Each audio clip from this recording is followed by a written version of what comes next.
Welcome to Storytime for Grownups from the Ashland branch of the Pamunkey Regional Library. My name is Channing, and today I will be reading Where the Tides Ebb and Flow. The story is from a collection, A Dreamer's Tales, by Lord Dunsany, and is in the public domain. It is available on the Project Gutenberg website, which is www.projectgutenberg.org. Where the Tides Ebb and Flow. I dreamt that I had done a horrible thing, so that the burial was to be denied me either in soil or sea. Neither could there be any hell for me. I waited for some hours, knowing this. Then my friends came for me and slew me secretly with ancient rite, and lit great tapers and carried me away. It was all in London that thing was done, and they went fervently at dead of night along grey streets and among mean houses until they came to the river. And the river and the tide of the sea were grappling with one another between the mud banks, and both of them were black and full of lights. A sudden wonder came into the eyes of each as my friends came near to them with their glaring tapers. All these things I saw as they carried me dead and stiffening, for my soul was still among my bones, because there was no hell for it, and because Christian burial was denied me. They took me down a stairway that was green with slimy things, and so came slowly to the terrible mud. There, in the territory of forsaken things, they dug a shallow grave. When they had finished, they laid me in the grave, and suddenly they cast their tapers to the river. And when the water had quenched the flaring lights, the tapers looked pale and small as they bobbed upon the tide. And at once, the glamour of the calamity was gone. And I noticed then the approach of the huge dawn. And my friends cast their cloaks over their faces, and the solemn procession was turned into many fugitives that fervently stole away. Then the mud came back warily and covered all but my face. There I lay alone with quite forgotten things, with drifting things that the tides will take no farther, with useless things and lost things, and with the horrible unnatural bricks that are neither stone nor soil. I was rid of feeling, because I had been killed, but perception and thought were in my unhappy soul. The dawn widened, and I saw the desolate houses that crowded the marge of the river, and their dead windows peered into my dead eyes. Windows with bales behind them instead of human souls. I grew so weary looking at the forlorn things that I wanted to cry out, but could not, because I was dead. Then I knew, as I had never known before, that for all the years that herd of desolate houses had wanted to cry out too, but, being dead, were dumb. And I knew then that it had yet been well with the forgotten drifting things if they had wept, but they were eyeless and without life. And I too tried to weep, but there were no tears in my dead eyes. And I knew then that the river might have cared for us, might have caressed us, might have sung to us, but he swept broadly onwards, thinking of nothing but the princely ships. At last, the tide did what the river would not, and came and covered me over, and my soul had rest in the green water, and rejoiced and believed that it had the burial of the sea.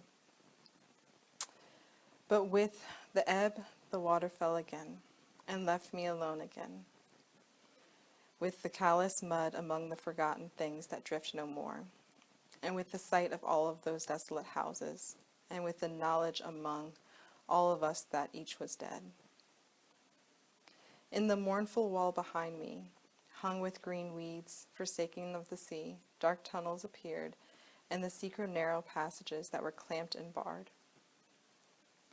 From these, at last, the stealthy rats came down to nibble me away, and my soul rejoiced thereat, and believed that he would be free perforce from the accursed bones to which burial was refused. Very soon, the rats ran away with a little space and whispered among themselves. They never came any more. When I found that I was accursed, even among the rats, I tried to weep again. Then the tide came swinging back and covered the dreadful mud and hid the desolate houses and soothed the forgotten things, and my soul had ease for a while in the sepulchre of the sea. And then the tide forsook me again. To and fro it came about me for many years. Then the county council found me and gave me a decent burial. It was the first grave that I had ever slept in. That very night my friends came for me. They dug me up and put me back again in the shallow hold in the mud. Again and again, through the years, my bones found burial. But always behind the funeral lurked one of those terrible men who, as soon as night fell, came and dug them up and carried them back again to the hole in the mud. And then one day, the last of those men died who once had done to me this terrible thing. I heard his soul go over the river at sunset, and again I hoped. A few weeks afterwards, I was found once more, and once more taken out of that restless place and given deep burial in the sacred ground, in sacred ground, where my soul hoped that it should rest. Almost at once, men came with cloaks and tapers to give me back to the mud, for the thing had become a tradition and a rite. And all the forsaken things mocked me in their dumb hearts when they saw me carried back, for they were jealous of me because I had left the mud. It must be remembered that I could not weep. And the years went by seawards, where the black barges go, and the great derelict centuries became lost at sea. And I still lay there without any cause to hope, and daring not to hope without a cause, because of the terrible envy and the anger of the things that could drift no more. Once a great storm rode up, even as far as London, out of the sea from the south, and he came curving into the river with the fierce east wind. And he was mightier than the dreary tides, and went with great leaps over the listless mud. And all the sad forgotten things rejoiced, and mingled with the things that were haughtier than they, and rode once more amongst the lordly shipping that was driven up and down. And out of their hideous home he took my bones never again. I hoped to be vexed with the ebb and flow. And with the fall of the tide, he went riding down the river, and turned to the southwards, and so went his home. And my bones he scattered among the many isles and along the shores of happy alien mainlands.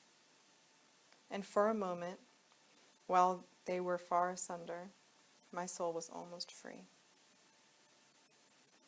Then there arose, at the will of the moon, the assiduous flow of the tide, and it undid at once the work of the ebb, and gathered my bones from the marge of sunny isles, and gleaned them all among the mainland's shores, and went rocking northwards till it came to the mouth of the Thames, and there turned westwards its relentless face, and so went up the river, and came to the hole in the mud, and it dropped my bones, and into it dropped my bones. And partly the mud covered them, and partly it left them white, for the mud cares not for its forsaken things. Then the ebb came, and I saw the dead eyes of the houses, and the jealousy of the other forgotten things that the storm had not carried thence. And some more centuries passed over the ebb and flow, and over the loneliness of things forgotten. And I lay there all the while in the careless grip of the mud, never wholly covered, yet never able to go free. And I longed for the great caress of the warm earth, or the comfortable lap of the sea. Sometimes men found my bones and buried them, but the tradition never died, and my friend's successors always brought them back. At last the barges went no more, and there were fewer lights, shaped timbers no longer floated down the fairway.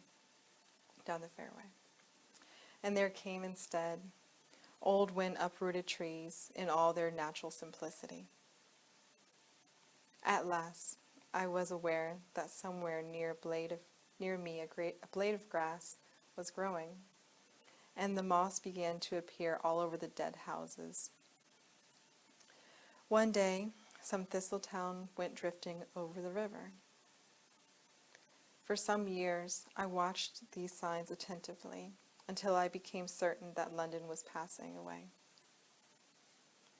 Then I hoped once more, and all along both banks of the river there was anger among the lost things that anything should dare to hope upon the forsaken mud. Gradually the horrible houses crumbled, until the poor dead things that had never had life got decent burial among the weeds and moss. At last, the May appeared, and the convolvulus. Finally, the wild rose stood up over mounds that had been wharves and warehouses. Then I knew that the cause of the nature had triumphed, and London had passed away. The last man in London came to the wall by the river in an ancient cloak that was one of those that once my friends had worn, and peered over the edge to see that I was still there. Then he went, and I never saw men again. They had passed away with London. A few days after the last man had gone, the birds came into London, all the birds that sing. When they first saw me, they all looked sideways at me. Then they went away a little and spoke amongst themselves. He only sinned against man, they said. It is not our quarrel. Let us be kind to him, they said. Then they hopped nearer me and began to sing. It was the time of the rising of the dawn, and from both banks of the river, and from the sky, and from the thickets that were once the streets, hundreds of birds were singing. As the light increased, the birds sang more and more. They grew thicker and thicker in the air above my head, till there were thousands of them singing there, and then millions, and at last I could see nothing but a host of flickering wings, with the sunlight on them, and little gaps of sky. Then when there was nothing to be heard in London but the myriad notes of that exultant song, my soul rose up from the bones in the hole in the mud, and began to climb heavenwards. And it seemed that a lane way opened amongst the wings of the birds, and it went up and up. And one of the smaller gates of paradise stood ajar at the end of it. And I knew by a sign in the mud should receive me no more, for suddenly I found that I could weep. At this moment I opened my eyes in bed in a house in London, and outside some sparrows were twittering in a tree in the light of the radiant morning. And there were tears still wet upon my face, for one's restraint is feeble while one sleeps. But I arose and opened the window wide, and stretching my hands out over the little garden, I blessed the birds whose song had woken me up from the trouble and terrible centuries of my dream.